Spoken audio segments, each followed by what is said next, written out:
प्यारे बच्चों, इस वीडियो में हम क्लास 9th की कृतिका की पाठ्यपुस्तक से चैप्टर इस जल प्रलय में का सारांश डिस्कशन करेंगे। सारांश और उसके क्वेश्चन आंसर डिस्कशन करेंगे। तो इस जल प्रलय में पाठ फणीश्वर नाथ रेणु जी द्वारा लिखित एक रिपोर्टाज है।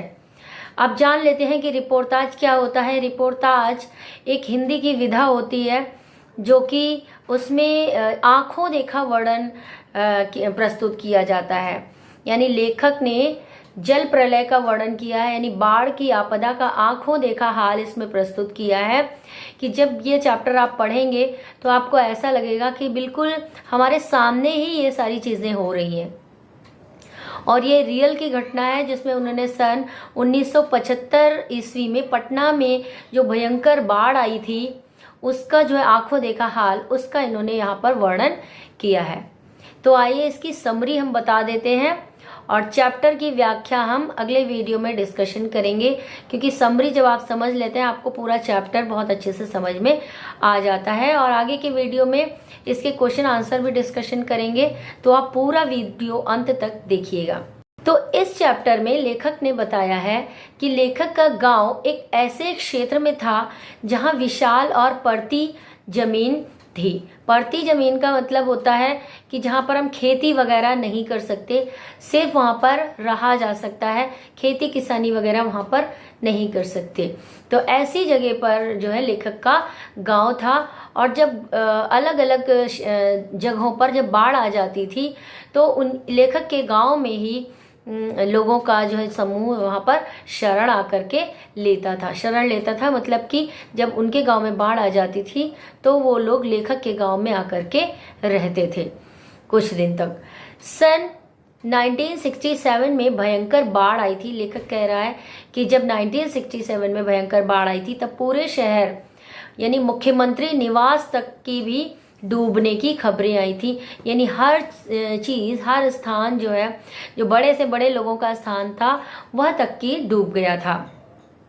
तो जब बाढ़ का पता चला लेखक को, 1967 की बात है, तो जब लेखक को बाढ़ का पता चलता है तो वे एक अपने कवि दोस्त के साथ घूमने निकलते हैं। घूमने मीन्स देखने निकलते हैं, क्योंकि जिज्ञासा रहती थी उनको कि भाई उन्होंने इसके पहले कभी इतनी भयंकर बाढ़ नहीं देखी थी, तो वो देखने निकलते हैं कि बाढ़ कैसी होगी। ठीक है, तो वो बाढ़ को देखने निकले। तो आते जाते लोगों द्वारा जो है उनसे बातें पूछते थे कि भाई बाढ़ आई है तो कैसा हुआ और कैसा नहीं हुआ, क्या हो रहा है, ये सारी चीज़ें पूछते पूछते लोग लेखक जो है वो गांधी मैदान पटना में ही है, वहाँ तक वो लेखक चले जाते हैं। शाम को क्या होता है वो पता लगाते हैं और शाम को उनको सूचना मिलती है पटना के आकाशवाणी केंद्र से कि इतनी बारिश हुई, इतना पानी बरसा कि पटना का जो आकाशवाणी केंद्र है, आकाशवाणी का जो स्टूडियो है, वहाँ की सीढ़ियों तक पानी जो है वो पहुँच चुका है। बाढ़ का पानी देखकर आ रहे लोग पान की दुकानों पर खड़े हंस बोल करके समाचार सुन रहे थे। यानी लोगों को पता चला कि भाई बाढ़ का पानी यहाँ तक आ गया है, तो लोग क्या करने लगे, मज़े लेने के लिए। कुछ लोग तो रियल में देखने जाते हैं, लेकिन कुछ लोग वहाँ अनावश्यक भीड़ इकट्ठा कर लेते हैं कि भाई देखें क्या हुआ, देखें क्या हुआ, अरे क्या हुआ, एक दूसरे से चर्चा करते हैं। और पान की दुकान पर खड़े होकर के ये सारी बातें लोग जो है वो जनसमूह कर रहा था। तो लेखक भी ये सारी चीज़ें सुनते हैं, लेकिन लेखक और उनके मित्र के चेहरों पर उदासी थी। बाकी लोग जो गपशप कर रहे थे वही पूछ रहे थे यार क्या हुआ, कितने लोग मरे, कितने लोग डूबे, कहाँ तक पानी आया, ये सारी चर्चा करते हुए लोग पान चबाते हुए बातें कर रहे थे। उनके चेहरे पर कोई भी उदासी का भाव नहीं दिखाई दे रहा था। कुछ लोग क्या कर रहे थे, टाइम पास करने के लिए ताश खेलने की तैयारी कर रहे थे। लेखक कह रहा है कि राजेंद्र नगर चौराहे पर मैगजीन कॉर्नर, जहाँ पर पत्र पत्रिकाएं बिकती हैं, यानी काफ़ी किताबों की दुकान, वहाँ पर वो किताबें जो हैं पहले की तरह बिक रही थी। तो लेखक ने कुछ पत्रिकाएं ली और अपने मित्र से अलविदा कह करके, क्योंकि शाम का समय हो गया था, और वो अपने फ्लैट में आ जाते हैं। और वहाँ पर उनको जनसंपर्क विभाग की गाड़ी जो जाती है, तो लाउड स्पीकर वहाँ पर अनाउंसमेंट हो रहा था लाउड स्पीकर से कि भाई बाढ़ का पानी यहाँ तक आ गया है, यहाँ तक आ गया है, अब इतना रह गया है, लोग जो है सुरक्षित स्थान पर चले जाएं, सावधान हो जाएं। ये सारी सूचनाएं जो है लाउड स्पीकर के माध्यम से दी जा रही थी। रात में देर रात तक जगने के बाद लेखक जो है सोना चाहते हैं ये सारी चीज़ें देख करके, लेकिन उनको जो है नींद नहीं आती है, बिल्कुल भी नींद नहीं आती है, और वो सोचते रहते हैं कि भाई इतनी बाढ़ आ गई है, अब क्या होगा, अब क्या होगा। ये सारी चीज़ें लेखक लेट नाइट तक सोचता रहता है। लेखक जो है रात में जब उन्हें नींद नहीं आती है तो वो कुछ लिखना चाहते हैं, तभी उनके दिमाग में कुछ पुरानी यादें आ जाती हैं कि सन 1947 में मनिहारी जिले में बाढ़ आई थी। तो लेखक जो है अपने गुरुजी के साथ नाव पर दवा, केरोसिन तेल और जो ज़रूरत का सामान था वो जो है ले करके बाढ़ पीड़ितों की सहायता करने के लिए वहाँ पर गए थे। इसके बाद 1949 में यानी 1949 में महानंदा नदी ने भी बाढ़ का कहर अपनाया था। महानंदा नदी से भी बाढ़ का पानी आया था। तो लेखक जो है वापसी थाना के एक गांव में बीमारों को नाव पर चढ़ाकर कैंप पर ले जा रहे थे। तभी एक बीमार के साथ उसका कुत्ता भी नाव पर चढ़ जाता है। जब लेखक अपने साथियों के साथ ये टीले के पास पहुंचते हैं, एक टीला होता है उसके पास पहुंचते हैं, तो एक ऊंची स्टेज बनाकर बलवाही का नाच हो रहा था, यानी एक लोग जो है वो डांस कर रहे थे और कुछ लोग जो है वहाँ पर मछली भून करके खा रहे थे। तो ये सारी चीज़ें जो है जो वहाँ पर हो रही थी बाढ़ के समय पर, ये लेखक ने देखी हुई होती हैं। तो ये लेखक जो है अपने इस रिपोर्टाज में बता रहा है। फिर लेखक क्या कहता है कि एक बार सन 1967 में जब पुनपुन का पानी राजेंद्र नगर में घुस गया तो कुछ सजे धजे युवक युवती की टोली नाव पर जो ज़रूरत का सामान होता है, स्टोव, केतली, बिस्कुट आदि लेकर के जल विहार करने निकले। यानी जल में घूमने, जो बाढ़ का पानी था उसमें वो लोग घूमने निकले। और ट्रांजिस्टर में वो गाना भी बजा रहे थे, जिसमें गाना क्या बज रहा था, हवा में उड़ता जाए। तो उनको मज़े आ रहे थे और वो जो है लोगों की मदद करने नहीं बल्कि जल विहार करने निकल रहे थे, देखने निकल रहे थे।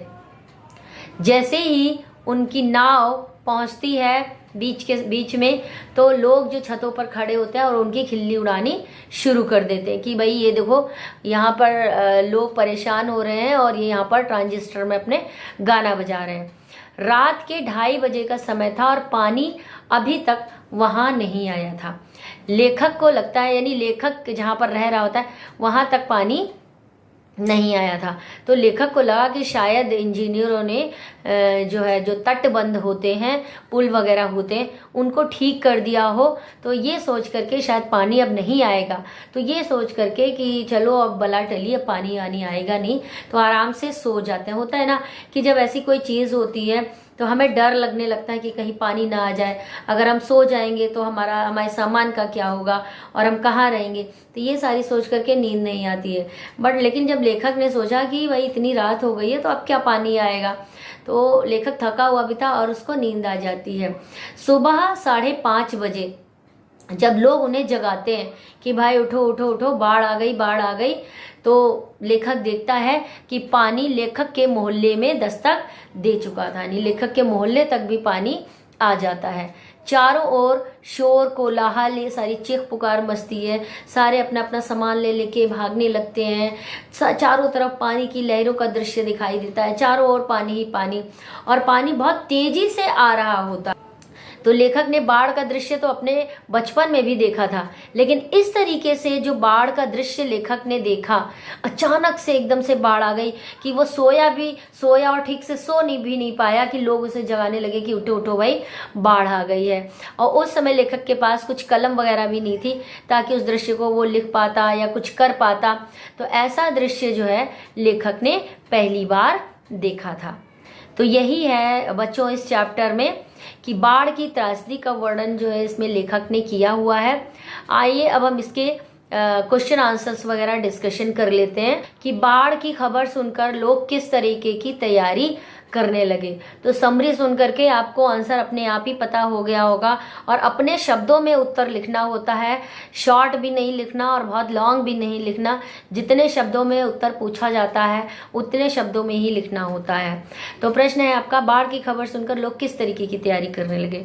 तो बाढ़ की खबर सुन करके लोग जो है क्या तैयारी करने लगे कि चारों तरफ अफरा तफरी मच गई, लोग इधर उधर भागने लगे। लोग अपने अपने घरों में खाने का सामान, दिया सलाई, मोमबत्ती, दवाइयाँ, केरोसिन यानी कि तेल, खाने का सामान, आटा वगैरह, तो इन चीज़ों की व्यवस्था करने में जुट गए थे।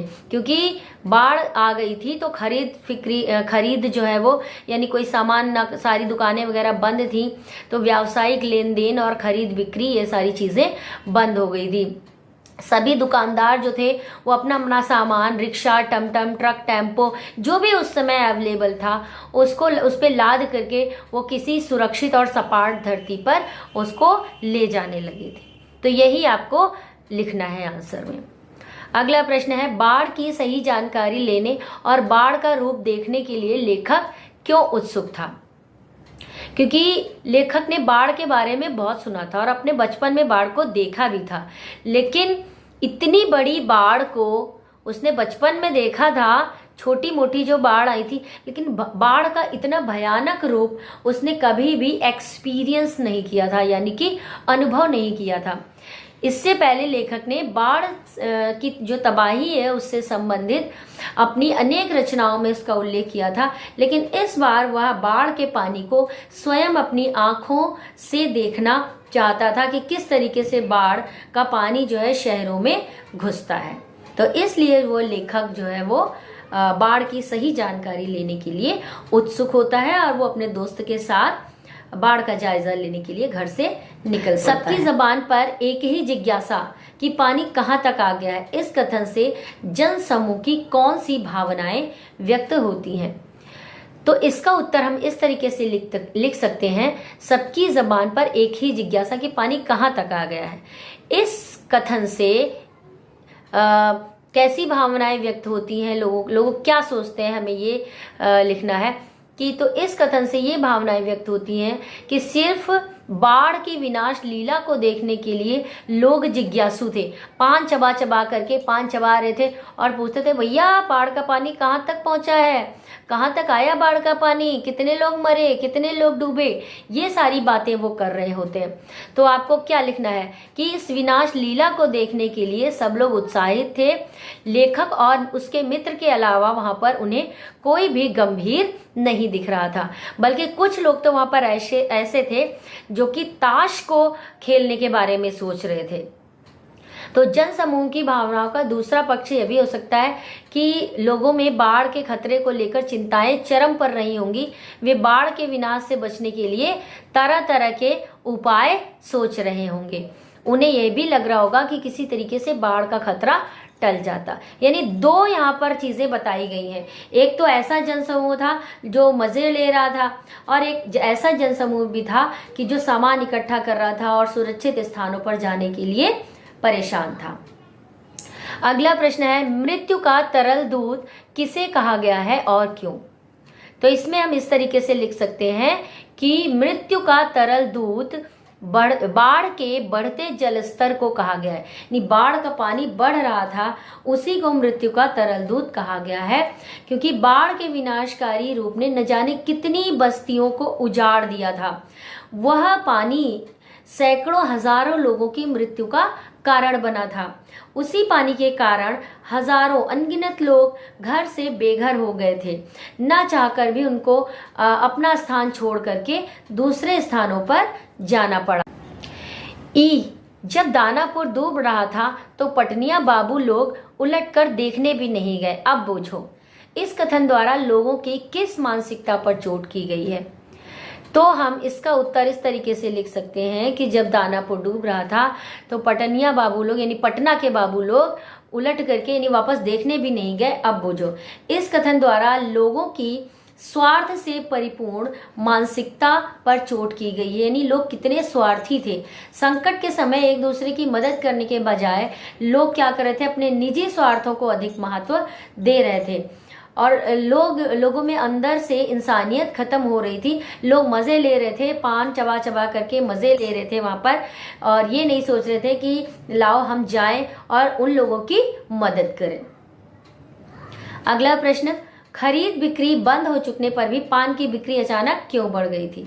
जैसा कि मैंने आपको समरी में बताया भी था कि खरीद बिक्री बंद हो जाने पर भी पान की बिक्री अचानक इसलिए बढ़ गई थी क्योंकि बाढ़ को तबाही से मचाते हुए देखने के लिए लोग पान की दुकान पर पान चबाते हुए बड़ी संख्या में एकत्रित हो गए थे। उन्हें बाढ़ के दुष्परिणामों की बिल्कुल भी चिंता नहीं थी और ना ही वे भयभीत थे, बल्कि वे लोगों को बाढ़ के पानी में डूबता हुआ इधर उधर सामान ले जाते हुआ देख करके उनको मजा आ रहा था। अगला प्रश्न है, जब लेखक को यह एहसास हुआ कि उसके इलाके में भी पानी घुसने की संभावना है तो उसने क्या प्रबंध किए? तो इसका उत्तर हम इस तरीके से लिख सकते हैं कि लेखक को जब यह एहसास होता है कि पानी उसके इलाके में भी घुस सकता है तो उसने क्या किया, रोजमर्रा की जो जरूरी चीजें हैं उनको इकट्ठा करने का प्रयास किया, उनको इकट्ठा करने का ट्राई किया, जैसे ईंधन, मोमबत्ती, आलू, दिया सलाई, कंपोस्ट की गोलियां, पीने का पानी, जो ज़रूरत की चीज़ें थी एटलीस्ट वो लेखक जो है वो इकट्ठा कर लेना चाहता था। और बाढ़ से बचने के लिए लेखक ने ये भी ट्राई किया था कि चलो अगर इतना ज़्यादा पानी ऊपर आ गया तो हम लोग क्या करेंगे, कुछ समय के लिए छत पर चले जाएंगे ताकि बाढ़ की जो विनाशकारी स्थिति है उससे कुछ समय तक हम लोग बच सके। अगला प्रश्न, बाढ़ पीड़ित क्षेत्र में कौन कौन सी बीमारियों के फैलने की आशंका रहती है? तो बाढ़ से पीड़ित जो क्षेत्र होते हैं वहां पर हैजा, टाइफॉइड, मलेरिया और स्किन से संबंधित बीमारियां यानी चमड़े से संबंधित बीमारियों के फैलने की आशंका रहती है। नौजवान के पानी में उतरते ही कुत्ता भी पानी में डूब गया, दोनों ने किन भावनाओं के वशीभूत होकर ऐसा किया?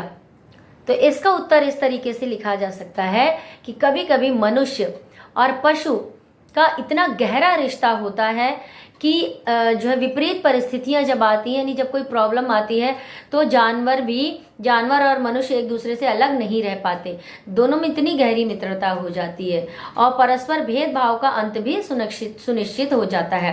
तो नौजवान और कुत्ता में इतना आत्मीय रिश्ता बन चुका था, इतनी गहरी दोस्ती बन चुकी थी, जिसके कारण नौजवान के पानी में उतरते ही वो कुत्ता जो था उसने ये नहीं देखा कि ये पानी में डूबे जा रहा है और वो भी पानी में कूद गया। यह घटना दोनों के परस्पर गहरे मित्रतापूर्ण संबंध को भी दर्शाती है। तो आशा है आपको इसके क्वेश्चन आंसर्स और समरी समझ में आ गई होगी। पूरे पाठ को विस्तार पूर्वक देखने के लिए अगला वीडियो जरूर देखिएगा। मिलते हैं एक नए वीडियो के साथ।